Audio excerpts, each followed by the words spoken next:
जय हिंद देशवासियों। आज हम जिस विषय में बात करेंगे, अगर ये जो विषय है इसको आप अच्छे से समझ गए, हम कुछ 10 चीजों के ऊपर बात करेंगे। अगर उन 10 चीजों को आप अच्छे से समझ गए और वो 10 चीजें मैं आपको बता भी दूंगा कैसे आप डेवलप करेंगे। अगर आपने वो डेवलप कर ली तो इतना मैं आपको गारंटी दे सकता हूं, इतना मुझे विश्वास रखे कि लाइफ में, जिंदगी में दुख नाम की चीज तो आपके पास नहीं होगी।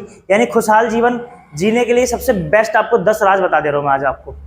पर आपको ध्यान से सुननी है, ये ध्यान रखना, हर एक बात, हर एक राज ये समझ लो कि आपकी लाइफ का एक मूवमेंट, जो खुशी का पल है वो लेके आएगा आपके लिए। ठीक है, तो हम आज बात करेंगे कि जो एक बुद्धिमान इंसान है वो किन किन चीजों को करता है और कैसे वो, क्योंकि हमने पिछली बार पढ़ा भी था, हमने पहले इस चीज को जाना भी था कि बुद्धिमत्ता, आईक्यू जो हमारे पास रहता है मेमोरी में नॉलेज स्टोर करने का, या जितना हम फैक्चुअल चीजें जानते हैं उसको, और जितना ज्यादा हम अपने इमोशंस को मैनेज कर पाते हैं, इन दोनों का एक मिश्रण है, एक संयोजन है दोनों का। तो आज हम यही जानेंगे कि कैसे अपने इमोशंस को हम व्यक्त करेंगे और कैसे हमारे इमोशंस जो है वो मैनेज हो पाएंगे। तो इन सभी बातों को आज हम समझेंगे। ठीक है, तो सबसे पहला रूल ध्यान रखना, पढ़ने की आदत।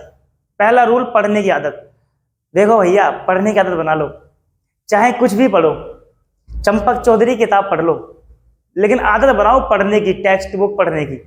रीडिंग करनी है तो टेक्स्ट बुक की, व्हाट्सएप पे नहीं पढ़ना है, फेसबुक पे नहीं पढ़ना है, या यूट्यूब पे 1 शॉट वीडियो नहीं देखनी है। कोशिश करनी है टेक्स्ट बुक पढ़ने की। हाँ, आपको टेक्स्ट बुक नहीं समझ में आ रही, बहुत डिफिकल्टीज हो रही है, तो आप टीचर्स का या यूट्यूब का सहारा ले सकते हैं, लेकिन सबसे पहली आदत बनाओ पढ़ने की। तो पढ़ने की आदत बनाएंगे। दूसरा, सोचने की और लिखने की। कई लोग क्या है कि हमने सीधा बोला कि बेटा देखो पर्यावरण पे लिखना है, प्रदूषण पे लिखना है, बच्चे ने सीधा पैर उठाया, प्रदूषण पे, पर्यावरण पे लिखना शुरू कर दिया। नहीं, कभी कभार आपको कोई ऐसा टॉपिक दिया जाए जो आपने कभी सुना ही ना हो, आपको बोला जाए बटन पे लिखना है, बटन, ये सेट पे लगा बटन। अब आप क्या लिखोगे?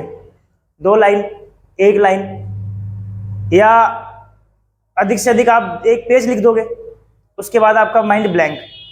कोशिश करो ऐसी चीजें सोच के लिखने की जिस पर आपको बहुत ज्यादा सोचना पड़े कि अब मैं इस पे क्या लिखूं।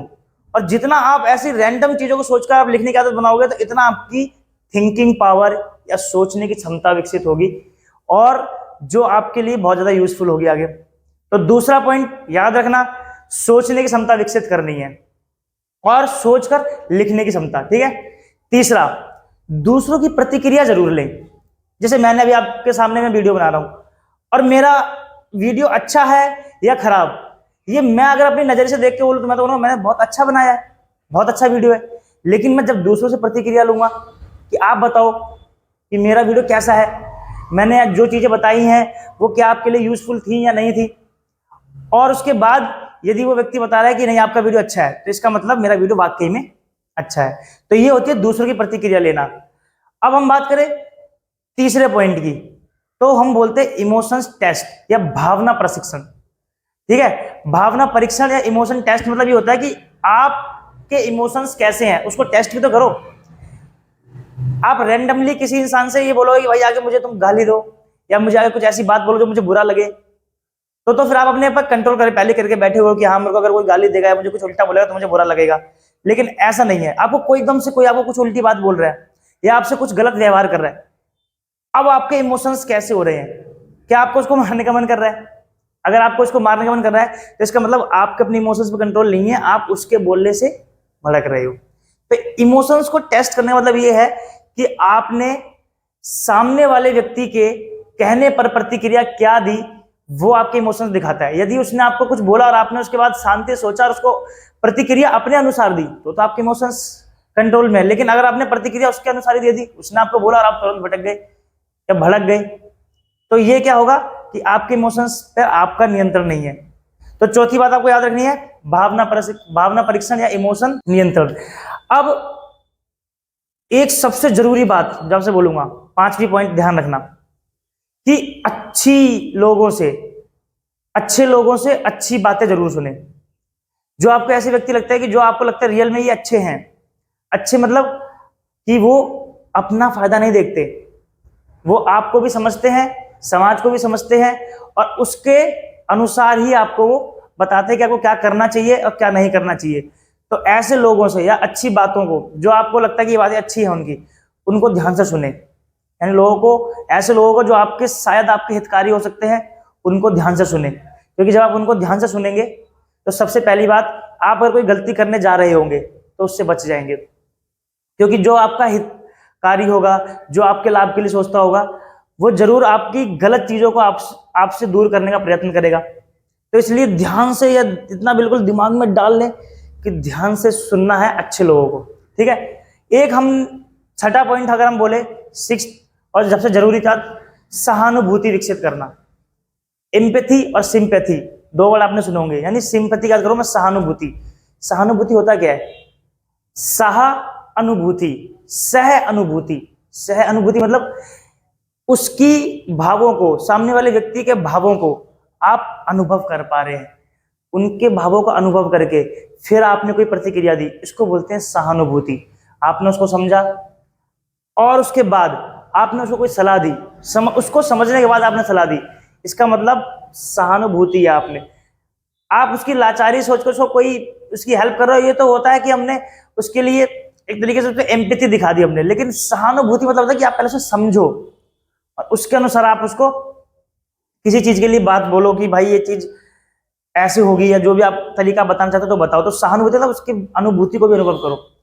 दूसरा आपका मैं एक चीज बता देता हूं, सातवां जो पॉइंट है, संघर्ष समाधान के तरीके ढूंढो।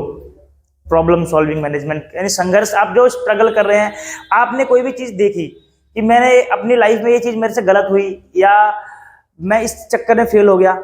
संघर्ष आप कर रहे हो, और संघर्ष करने के साथ साथ अपना, आपने जो फील है आपको पता है कि मैं क्यों फील हो, तो समाधान के तरीके ढूंढो। बैठ जाओ, देखो कहाँ गलतियां हुई हैं, और उन गलतियों को देखते हुए और फिर आगे अपनी कार्यवाही को, अपने जो आपकी पढ़ाई हो गया, या फिर आपका लाइफ में आपकी जॉब हो सकती है, या फिर आपकी और भी कोई चीजें हो सकती है जिससे आप जुड़े हुए होंगे, उन पर कार्य करो। ठीक है। तो यानी कि हम कह संघर्ष जो हमारी लाइफ में, उसको समाधान करने के तरीके हैं कि हम पहले अपने पीछे देखें और जाने। उसके बाद आठवां आपका सबसे जरूरी पॉइंट अगर हम बोले, सहयोग। सहयोग यानी अपना ही सिर्फ भला ना सोचें। ये ध्यान रखना, ये जानवरों की प्रकृति होती है, स्वार्थी बनना, पूर्ण रूप से स्वार्थी। स्वयं का भला सोचने के लिए अगर हम मनुष्य बने होते तो आप ये कुछ सोचो, 10 लाख साल में जब से इंसानों का जन्म हुआ, और इंसानों में सबसे ज्यादा, अगर हम जंतुओं की बात करें तो जंतुओं में सबसे ज्यादा विकसित दिमाग हुआ मनुष्यों का। क्यों? अगर कोई यहाँ पर इंसान आध्यात्मिक है, जो धर्म को मानता है, वो ये चीज समझता होगा कि अगर भगवान ने या अल्लाह ने या किसी हमारे गॉड ने इंसानों का ही दिमाग क्यों विकसित किया, क्योंकि उनको पता था कि ये जो जीव है, ये जो जंतु है, ये सभी को साथ लेके चलेगा और ये सभी के लिए सहायता का पात्र बनेगा। यानी सहयोग, यानी स्वार्थी नहीं बनना, सहयोग विकसित करना है। तो जितना हो सके सहयोगी बने, स्वार्थी नहीं। सबसे एक और जरूरी चीज आपको बताता हूं, सहनशीलता। 9वां पॉइंट है हमारा, सहनशीलता। सहनशीलता आप जानते ही है, किसी ने आपको बोला और आपने उसमें प्रतिक्रिया कैसे दी, उसको बोलते हैं हम कि प्रतिक्रिया आपने अगर गुस्से से दी तो आप कम सहनशील है। किसी ने आपको ऐसी बात बोली जो आपको गलत लगी, आपने उसको तुमसे गुस्से से प्रतिक्रिया दी, कम सहनशील है। आपने ध्यान से सुना, आपको लगा नहीं शायद इसके नजरिए से चीज ठीक हो सकती है, पर मुझे खराब लगा, तो आपने अपने अनुसार प्रतिक्रिया दी। यानी आप एक सहनशील इंसान ना, पहली बात, एक सहनशील इंसान दुखी तो कभी नहीं होगा, क्योंकि जो भी बात उसे बुरी लगेगी वो उसको एक स्ट्रेस के रूप में नहीं देखेगा। अगर उसमें लगेगा कि हाँ इसमें मुझे सुधार करना चाहिए तो सुधार करेगा, और उसे लगेगा कि नहीं ये तो व्यर्थ थी, जो इसने बोली वो मेरे किसी काम की नहीं थी, तो उसको इग्नोरेंस है ना। तो ये सहनशीलता भी विकसित करनी पड़ेगी। ठीक है। उसके बाद सबसे जरूरी और अंतिम पॉइंट और लास्ट आपका 10वां पॉइंट, ये ध्यान रखना, आलोचनाएं सुने। आलोचना आप जानते हो, क्रिटिसिज्म। आपकी लोग बुराई बहुत करेंगे, लेकिन उन बुराइयों को आप कैसे फेस करते हैं, उन बुराइयों को आप कैसे, उन बुराइयों के साथ रह के अपने जीवन में आगे बढ़ते हैं, ये सबसे जरूरी चीज है। क्योंकि आलोचनाएं वर्तमान समाज में सबसे ज्यादा होती हैं। जब भगवान की आलोचना हो सकती है, यानी कई लोग अगर मानते हैं कि भगवान ने हमें बनाया, तो लोग जब उनकी आलोचना कर सकते हैं तो आप तो इंसान हो। तो आलोचनाएं सबकी होती हैं। तो सबसे लास्ट और जरूरी चीज आपको बता देता हूं, आलोचना जितनी आपकी हो उसको सुने और उस पर काम करें। ये सभी आदतों को आप विकसित कर लेंगे, मैं आपको लिख के देता हूं, गारंटेड लाइफ में दुख नाम की चीज कभी नहीं आएगी। तो आज से ही आप इन चीजों पर काम करना शुरू करें। जय हिंद देशवासियों।